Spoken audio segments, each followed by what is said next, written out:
Hozir o kuni bitta usta men o'zi bilardim-ku, endi bu darajadaligini bilmasdim. Bitta joyda ishlayotgan ekan, endi og'irroq ish.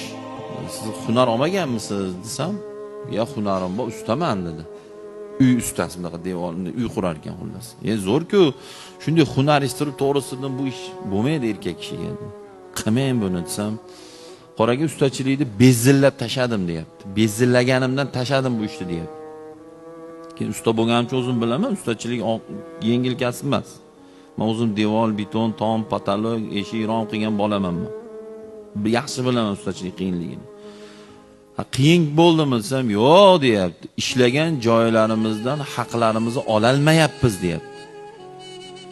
Tasavvur qilyapsizmi?